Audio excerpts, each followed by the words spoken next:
Grr, arg. Hello, everyone, and welcome to the Mixtape Podcast, a podcast where we review movies from a screenwriter's perspective.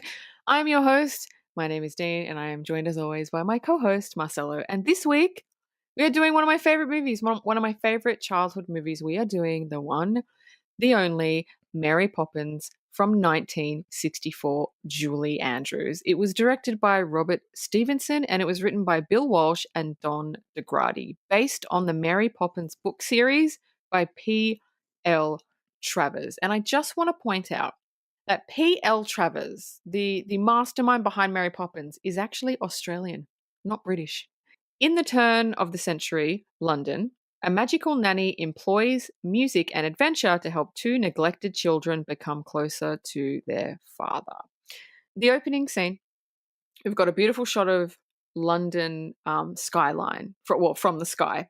It's 1910, and Mary Poppins, I love the opening scene. Mary Poppins sits on a cloud, basically doing her makeup. So right off the bat, we see that she's otherworldly, that she's supernatural, because obviously people don't just fucking sit on clouds. And she's just just doing her makeup. So we see she's not normal. We see she's got some sort of a power. And now we go down to the street and we meet the street performer Bert, played by the amazing Dick Van Dyke. And he's a happy-go-lucky kind of guy, but he's also poor. But he doesn't let being poor get him down. He's really happy. He doesn't care. He just does odd jobs and he's happy. And I love the fact that the rich people in this movie are the miserable ones and the poor people are kind of the happiest. I feel like that is something that escapes people when they kind of do Mary Poppins. So he leads us, he talks to the camera, he breaks the fourth wall, which I actually never noticed before, and he leads us to 17 Cherry Tree Lane where the Bankses live. So what say you? I fucking loved the opening to this movie. Like Dean said, it starts off with Mary Poppins sitting on a cloud. So, as a screenplay writer, I thought the two people that wrote the screenplay did a great job of telling the audience right off the bat that there's something special about Mary Poppins because she's sitting on the cloud. I loved the fact that this movie started off with suites of music that you were going to hear throughout throughout the running time of this film. I really love Dick Van Dyke's street performer and him playing all the instruments at once, and basically uh, uh, being a buffoon, but obviously for cash. And I really like the fact that you picked up on that.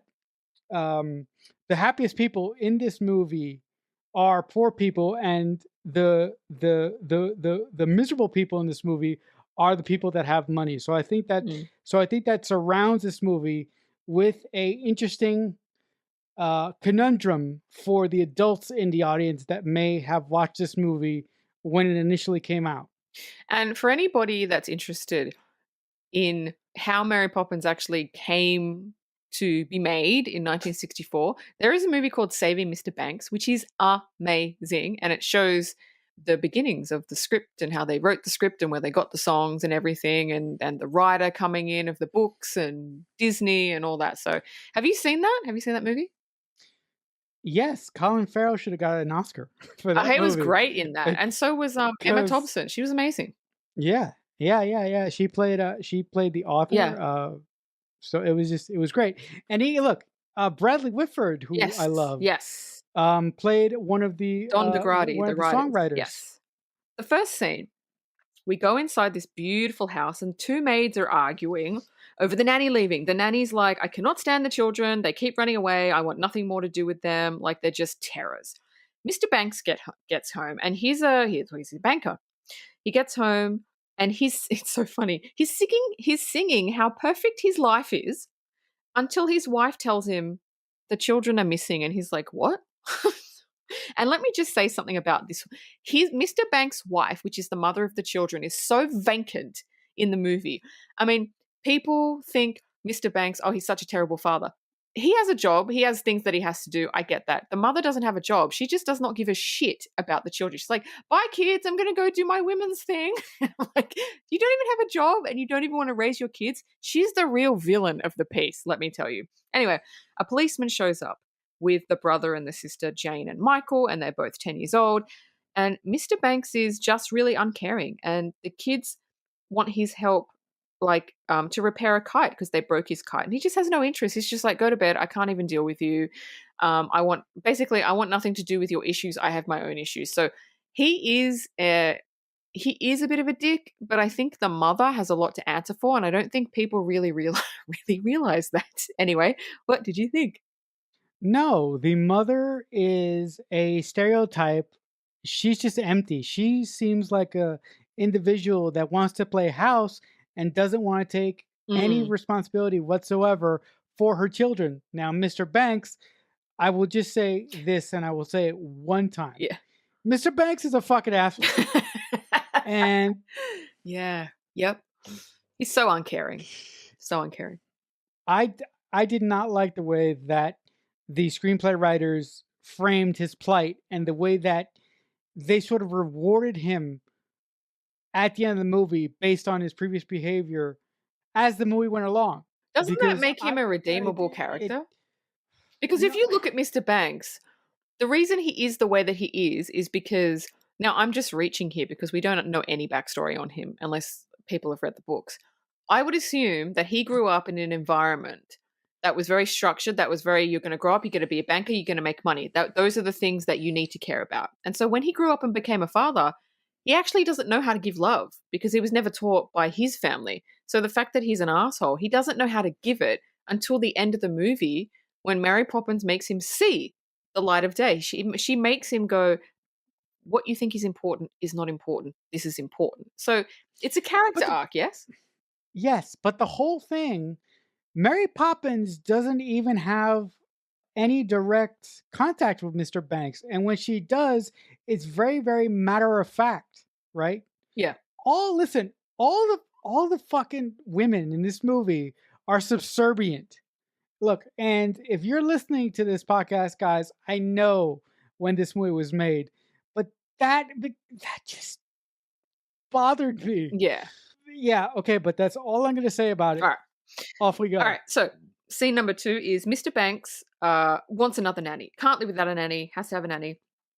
He writes just a broad ad, need nanny, 2 kids, nothing amazing, to put in the paper. Now the kids come in with this massive, massive piece of paper, and they say they've written a letter of their own, which is extremely specific and shows us why the other nannies haven't lasted. They write stuff in, don't be cross with us, play games with us, make us laugh. You like kids stuff, right? He wants a nanny very clinical. Tell them to clean their rooms, do this, feed them, do that. But they want a nanny, they want a friend, basically. They want someone that they can emotionally connect to. And he doesn't understand that because he can't emotionally connect to anyone. He doesn't even connect to his wife. He doesn't know how to do it. So what does he do? And this is the first asshole thing he does. They give him the letter. They walk away, tells, oh, just go to bed. He rips up the letter and throws it into the fireplace. And then when he walks away, the pieces lift up through the fireplace into the sky. So what did you think about that a-hole moment? I really thought that was a really a-hole moment, but I don't think that a-hole moment is his best a-hole moment. So when it comes up, when I think his best a-hole moment comes up, I will mention it. But I just do want to say one thing: his kids have the cutest eyes I've ever seen before I in my life. They're know. like, they're like blue. They, I know. The they boy, the these boy. kids So cute. these kids look like they were rejected from being the Van Van Trap. Chat children. Children, yeah. Sound Yes, of music. Van Trat children. Yeah. Do the Sound of Music, I know. which ironically has a legend that's in this movie. Yeah, Julie Andrews, yeah. I love these kids so much, and I wish that they were given more to do. They're kind of they're kind of there, Mm. but this movie in a sense, is a showcase for Julie Andrews and Dick Van Dyke Oh yeah. because they have most of the singing and dancing sequences in this movie, which they should. Yeah. But um, but that's besides the point. I I love that moment. I love the moment when the kids come to Mr. Banks with the list of demands, and he throws the list of demands in the fire. The burnt up pieces go into the sky, and who picks it up but Mary Poppins? Of course. So he ends up putting his very clinical ad in the paper, and now there are dozens of nannies waiting outside for an interview, and they all look the same. When a gust of and I want to be Mary Poppins. If listen, I know that we've talked about this before. If you could be any superhero, who would you be? I want to be Mary Poppins because the supernatural powers she has, and I'm going to go through them as she uses them, are so subtle, but they're so good. And the first one is there's a gust of wind that comes and blows all the other nannies away. Wouldn't you like to have that power? Just to blow people away? But they don't know it's you because they just think it's the wind, right? That is a fucking awesome superpower.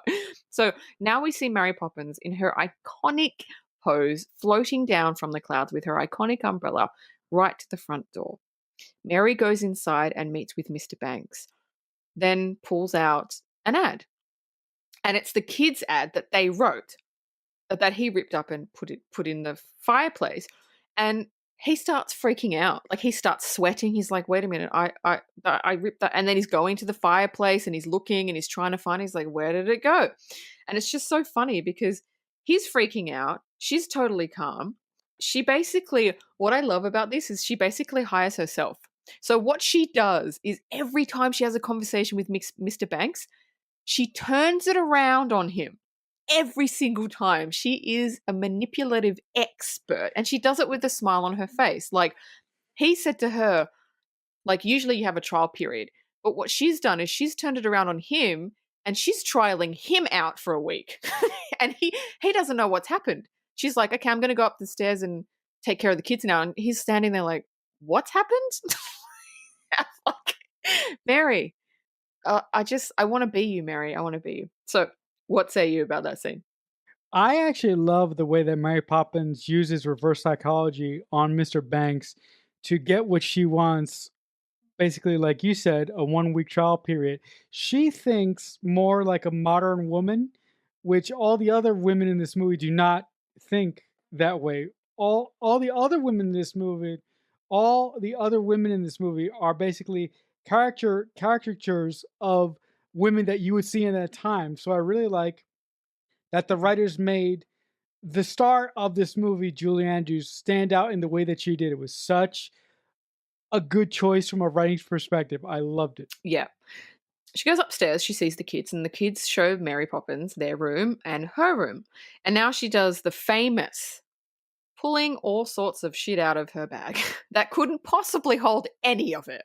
And the way that they film it, it just looks so real. And the fact that they did it in 1964 was just like blows my fucking mind because they didn't have CG back then. They had to just do, I don't know how they did it, but they did it. So I love this. She measures them. She goes, I'm going to measure you. She measures their height. Now, on the tape, at each number, there's a corresponding statement, which I think is the funniest fucking thing. So she measures the boy first and she goes, oh, you're extremely stubborn and suspicious. It's just, I'm like, oh my God. And then she measures the girl and she's like, rather inclined to giggle, doesn't put things away. I'm like, why has nobody brought out this measure tape like for people to buy? This is the coolest thing ever. And then they go, well, measure yourself. We want to see what it says about you. And so she goes, okay. So she measures herself and she looks at it and it says Mary Poppins, practically perfect in every way. And I'm like, girl, that might sound cocky, but Mary Poppins is not cocky. She's confident. So she says, let's play a game of tidying up. And the kids are just dubious. They're like, I knew she was tricky. Like, she sounds good, but she's going to make us clean our room. And now we hear the iconic song, A Spoonful of Sugar. And basically, this is another superpower I would love. She commands inanimate objects to put themselves away. I would love that power. Can you imagine? As a Vacuum. Yeah, you're gonna vacuum, you're gonna dust, like fucking hell. I would love it. What do you reckon? as a as a disabled person, I would love this power of just waving around the one useful hand that I have to do anything that I could possibly need, like to bring me a beer from the fridge or to like move my TV an inch to help out my ADD. That would be so wonderful. But I really, really want to address the the craftsmanship that was used in this movie to give the illusion that Mary Poppins had endless Mm. things in her bag.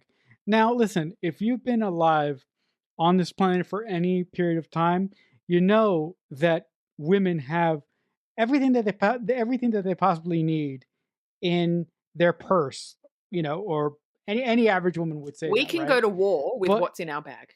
Let's just say it. exactly. See, Yeah, see, I agree. there we go. But I absolutely love the illusion. I mean, she pulls out a fucking coat Like a rack lamp, a coat from rack, her. fucking Yeah, potted a plants. mirror. Yeah. It's just so good. Yeah. And I listen. I really love how kind and how considerate Mary Poppins is throughout this movie. She's stern, but she's not. She knows how far to push these kids. What I love about Mary Poppins is she commands respect. Her energy just people just want to do what she says. She doesn't manipulate like she manipulates Mr. Banks, but she doesn't do that with anybody else. She only does that with him. So when she talks to kids or people, they just, I don't know, some people in life you meet and they just have a commanding energy. And she has that. And she even says, I'm kind but stern. And she is. She doesn't take shit. She does what I know she wants somebody to like do. Yeah. that. Yeah. Maybe that's why I love Mary. That's why I love her. She doesn't take shit, but she's also kind. And she just gains the respect of everybody just because of the confidence that she has. Anyway, we go to Bert, the street performer, and he's painting art on the ground, and it's pretty good. And when Mary Poppins and the kids appear, Bert and Mary know each other. Now it wasn't explained how they know each other. Was it? Was it explained or not? No, it was just you know it was just actually said. It wasn't explained at all. But I have a Right. theory about Mary Poppins and Bert. Go. Now, do you this is a theory that's been out there for a while, but it's been postulated that Mary Poppins or Bert went to Hogwarts, and that Mary Poppins is a fucking Witch. yeah, she's a witch. She's a wizard. I don't know many witches that sit on clouds doing makeup. She's something else entirely to me. Okay. But she could be. Look, it's plausible. Bert and Mary seem to know each other. He knows she has powers. He kind of alludes to them. And he asks the kids to pick a painting that they would like to enter. And they're like, what? He's like, yep, we're going to do it. And that they would like to explore. And they all hold hands and jump into a painting, which as a kid I thought was awesome. So what do you think?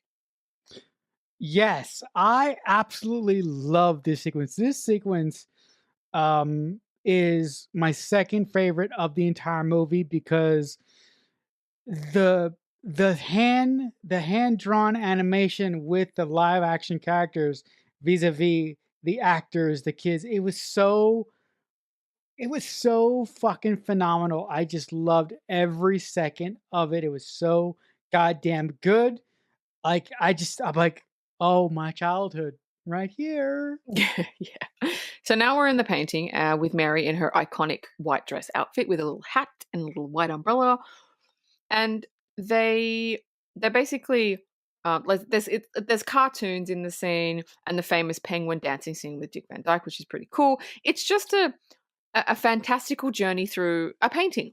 It's great. They get on carousel horses and the carousel horses start like going away from the carousel. It's just and then there's like a racing segment. It's just cool. And then Mary sings the iconic. Let me see if I can get this out. Supercalifragilisticexpialidocious. One of my favorite songs in the movie. I have three favorite songs, maybe four favorite songs in the movie. This is definitely one of them. And so it starts to rain, and they jump out of the painting. And the reason why they jump out of the painting is because it's raining in the real world, and the painting is melting away. So they had to jump out of the painting. So what did you think about that whole sequence? Like I said, I loved that sequence when they jumped into the painting, but that that song that Julie Andrews sings as Mary Poppins. As a kid, I could never say that word backwards or forwards, so I'm not going to try here. But that's a really, really great song. Mm. Also, it's not my favorite song of the movie. That comes later on. Okay. But also, I haven't seen this movie in a long time, and there's one section of the movie that that is the most depressing and the most sad of the movie. I'm gonna see if I can remember to actually Okay. bring it back up when we get to it. But I do want to say that from a writing perspective, it totally makes sense that Mary Poppins, the kids, and Bert would hop out of the painting Mm. once it started raining because they were like in this chalk world, Yeah. so it would make sense, Yeah, it right? does. I mean, it would have been really terrifying if they would have got stuck there, but we're Yeah. talking about a Disney movie from the 60s, Yeah, so exactly. that's not going to Yeah. happen. Maybe today, but not back then. Yeah. So the next morning, Mr. Banks and his wife are having breakfast, and the kids come in singing, being happy, and the maids are happy. Everybody's happy. But this makes Mr. Banks annoyed because he doesn't know how to be happy. He's very, very stern. And he's like, what is this? I don't like this. Right? He doesn't know what happiness is. He doesn't even know what to call it. He's like, I don't know what this is. I don't like it. He just wants to be left the fuck alone. And he wants to live in his little, boring beige world. And it's funny. Lily White World. Yeah. And it's funny because he's talking to his wife, and he's sitting at the piano, and he goes, when I sit at the piano, I expect it to be in tune. And his wife goes, yes, but darling, you don't play. And he goes, but that's besides the point. Is it besides the point? He's just a dick. Okay, what do you think? Mr. Banks is a class A study. He's a fucking elitist with a fucking Yeah. with a fucking prod stuck up his goddamn ass. Yeah. Yeah. I mean, but listen. His behavior is completely understandable, but we have to get to the end of the film to understand it. Yeah. So it was just really frustrating to me because I was like, you have two beautiful kids, you have a wife, you have a house. You should learn to appreciate this Mhm. instead of being a goddamn son of Yeah. a fucking bitch. I apologize. Instead of being a fucking son of a bitch all the time. Yeah. But also, he does have funny moments when, like Dean said, when he sits down at the piano and he complains because it's not in tune, and his wife brings up that, it shouldn't matter that it's not in tune because you don't play it anyway. Yeah. Yeah. So Mary Poppins takes the children and Bert to a friend's place because she's heard through the grapevine that her friend is having trouble.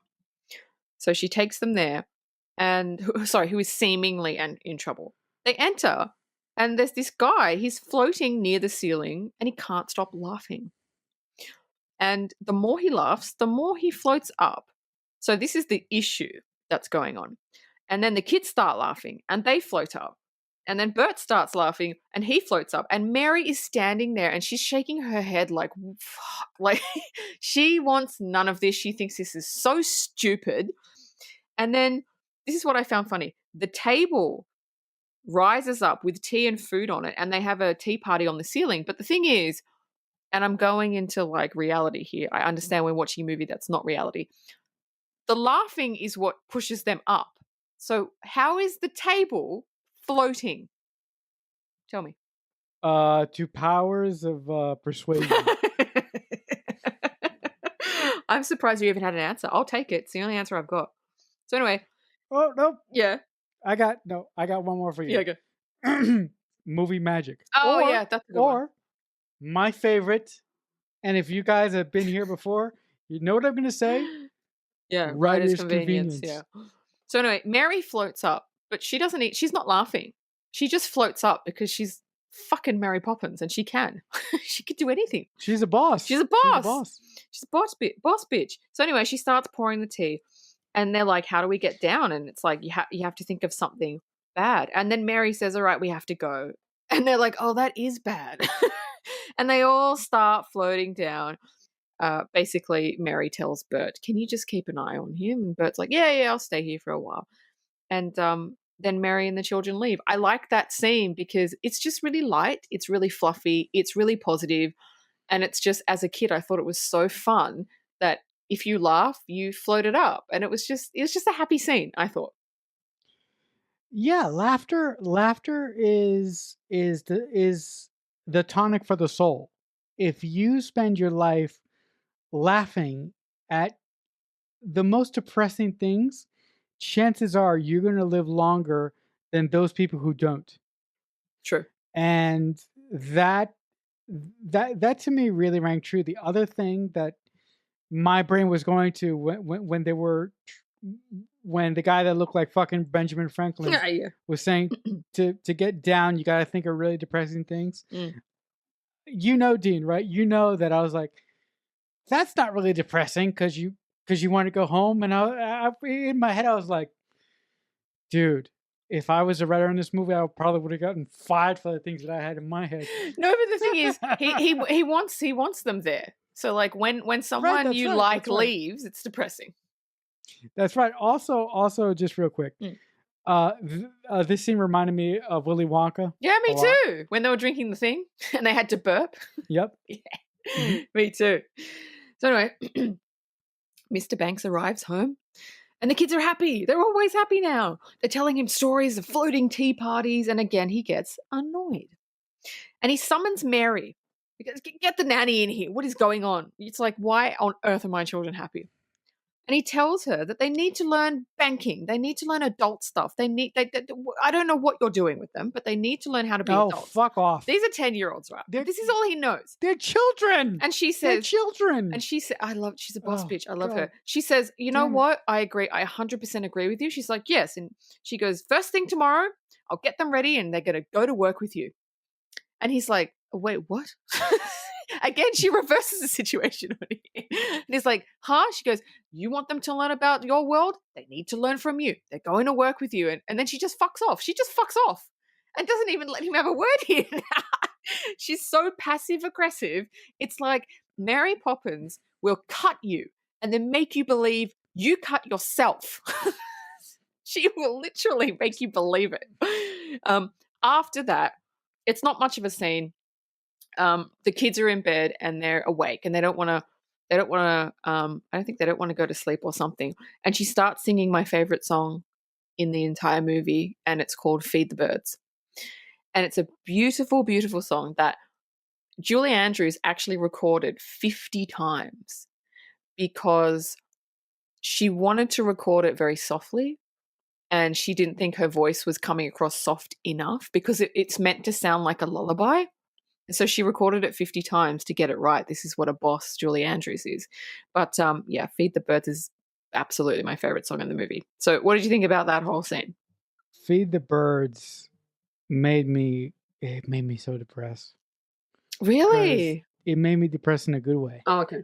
It just felt it was so beautiful, and I really, really liked the tone of Julie Andrews' voice, and the fact that she had to record it 50 times wasn't surprising to me. And also, you're making me realize something about Mary Poppins here really quickly. Her being passive aggressive, one of my chief complaints in this movie is that I didn't really appreciate that Mary Poppins didn't bump up against Mr. Banks. But Mary Poppins did something that somebody I know does. She came down to his level. Yes. And she used her powers of persuasion to get out of him what she wanted because she knew that if she bumped against him, it wasn't going to work. Yes. She absolutely knew that when Mr. Banks took his kids to the bank, that his kids were going to flip out. Yeah. Yeah. Like, Yeah. and I just love that. I just love that. It's funny because here's trivia on me. I actually have as my alarm clock Feed the Birds score version because it's so pretty and it's so nice to wake up to that score music. And I've had it as my alarm for like the last 2 years. I refuse to change it. And also, Feed the Birds is Walt Disney's favorite song in the movie as well. So there you go. There's Yes. trivia. By the way, Yeah. but by the way, um, was it surprising to you that that Mr. Banks looked a lot like Walt Disney?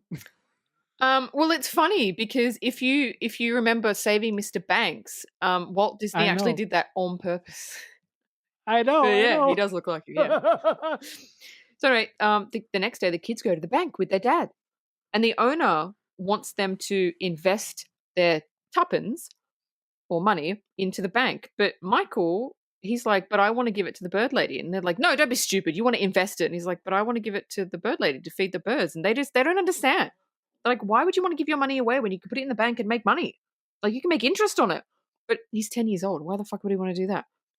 So Michael doesn't want to. The owner basically takes his money. Michael gets pissed off, grabs it back, saying, you can't take my money from me.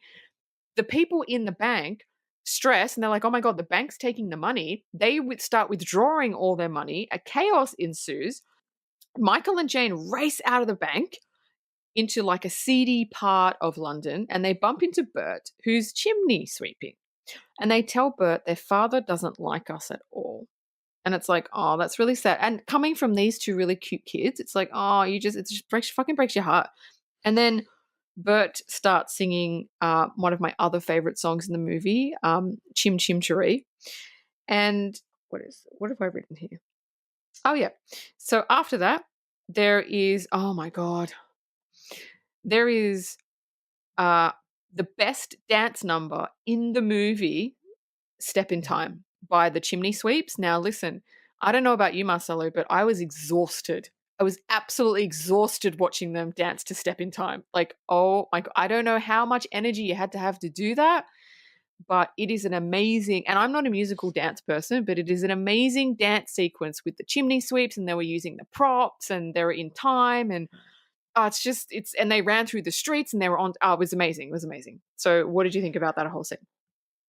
Yeah, actually, just a really quick addendum. One of my favorite songs in the movie, probably my favorite song in the movie, is Chim Chimney, Yeah. because a slowed down version of that was used to promote Fringe when it Oh, was released on on the Science Channel way back in mm, like way back in like 1942. yeah 1942. When Fringe was And out. yeah, that small promo Mm, is my favorite promo of all time. Yep. So it's kind of funny how Fringe in that way is connected to Mary Poppins for me, at least. Yep. Sorry for that little No, no, a track, no, all good. sidetrack there. But the number on the roof with the people that Mm. clean the chimneys, I was exhausted by that. But that's also my favorite number in the movie because I kept thinking, like, did they have to like shoot these dancers up with cocaine? Because Eh, the amount of energy yeah, choreography that they had, it was fucking crazy. amazing. I was like, good God, man! Yeah. Look. Say what you want to say about this movie, and I've said a lot, Mm, but the choreography, the mm, dancing, the set pieces, mm. they're all phenomenal, Yep. and they're like stepping into joy. Yeah, it is. It's just a joyous movie. So, moving on. Somehow, all the chimney sweepers end up at Mr. Banks' house and they're all dancing. They're all covered in soot. They're making everything dirty. And he comes home and he sees them all dancing with the kids. The kids are happy. Everybody's happy. And he's annoyed. And he tells everybody to get the fuck out. And Mary is there and she ushers the kids upstairs. And he's like, 1 minute. 1 minute, Mary. Come here. 'Cause he's pissed, right? As he kind of should be. Because if you came home and saw that, you'd be pissed too. This is my favorite line of dialogue. Not my okay. This is my second favorite line of dialogue. Sorry, let me rephrase that. This is my favorite Mary line of dialogue. And he says, "Come in." She's on the staircase. And he's pissed off. And he says, "Explain yourself." And she looks at him. And she says, "Firstly, I want to make one thing quite clear." And he says, "Yes."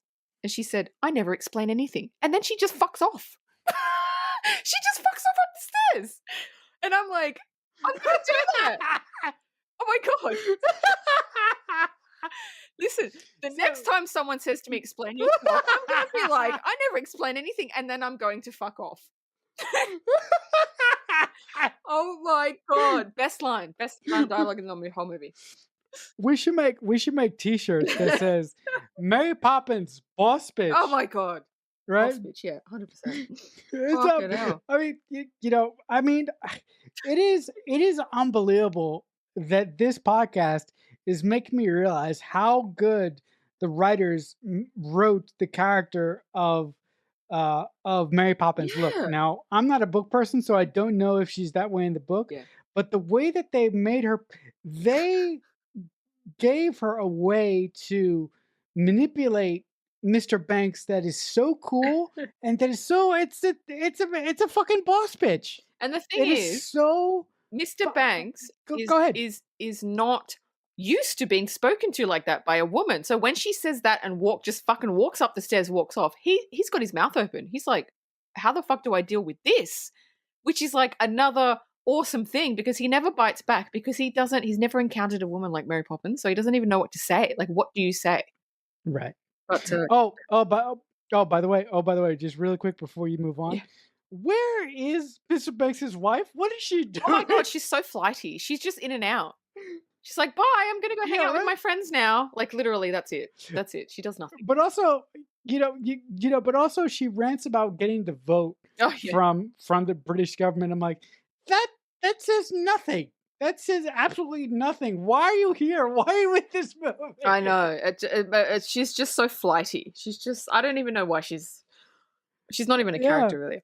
So anyway, Mr. Banks gets an angry call from his work.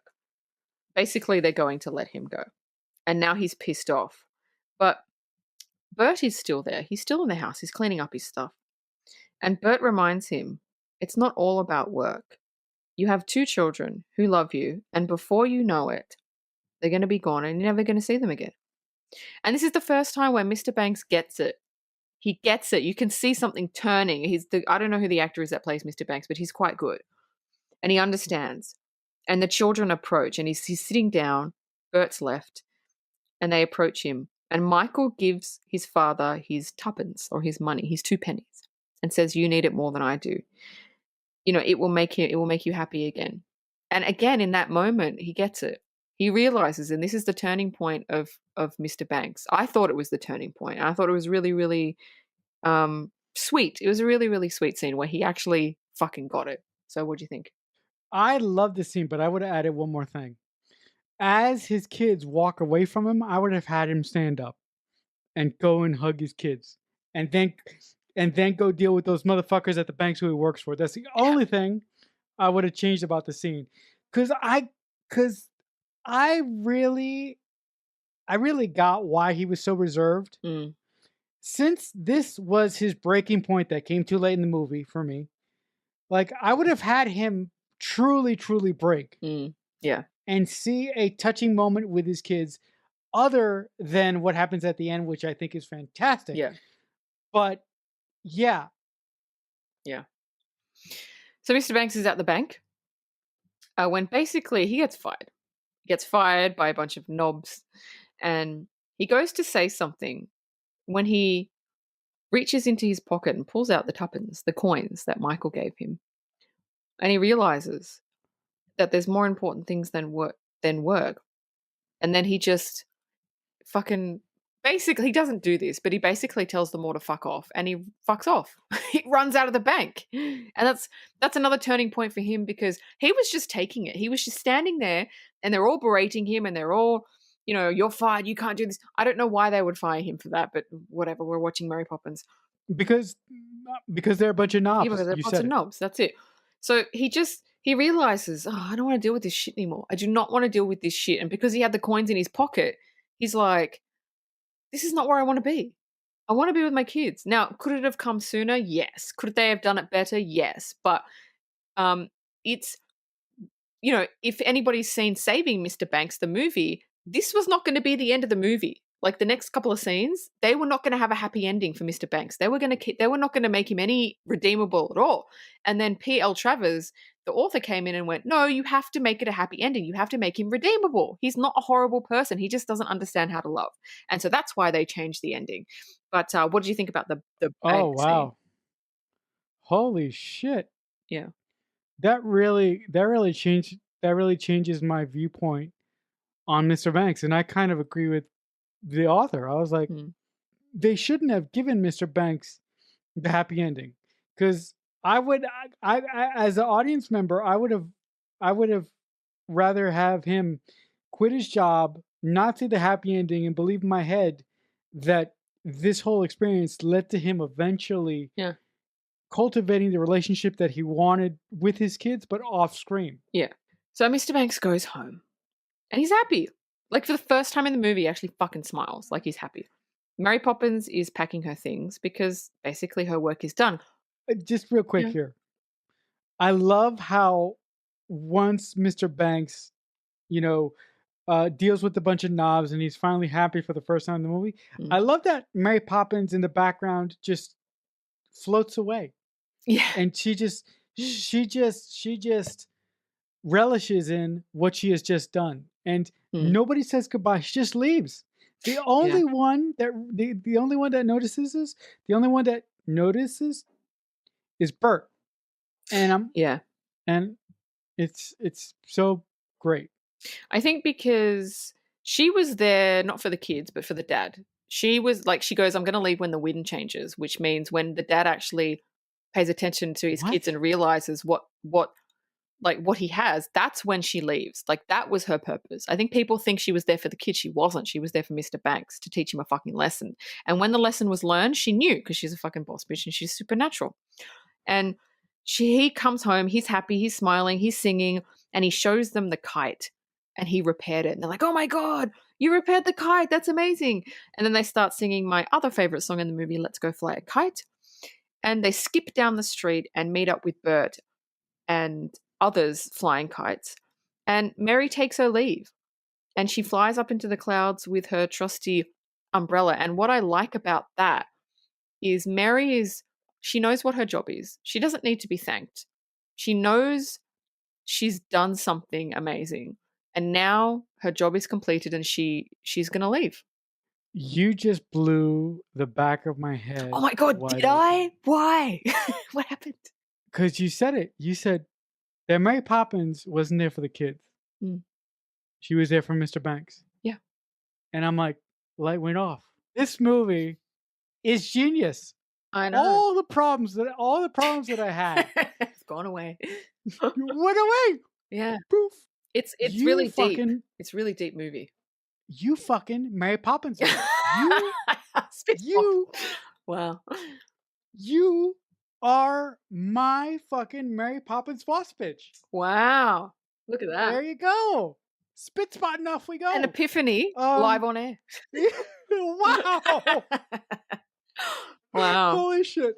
No, but listen, the end of this movie is fantastic when Mr. Banks has his epiphany and basically makes a kite Mm, to go and fly with his kids. mm. It's really, really kind of poetic because the movie starts out in that way. The kids try to fly a kite when the movie first started, and when the movie ends, they end up flying a kite with their dad, which is what they wanted to do. Yep. Which is what they wanted to do in the first place. It's Mhm. just so wonderful. It was, oh my god, this Yeah. movie.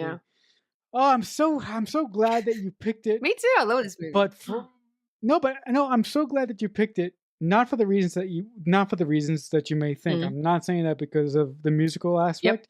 I'm saying because after sitting here talking to you about it, I have a new appreciation for it. Yeah. Yep. So, trivia? Go ahead. All right. So, the dance sequence Step in Time had to be filmed.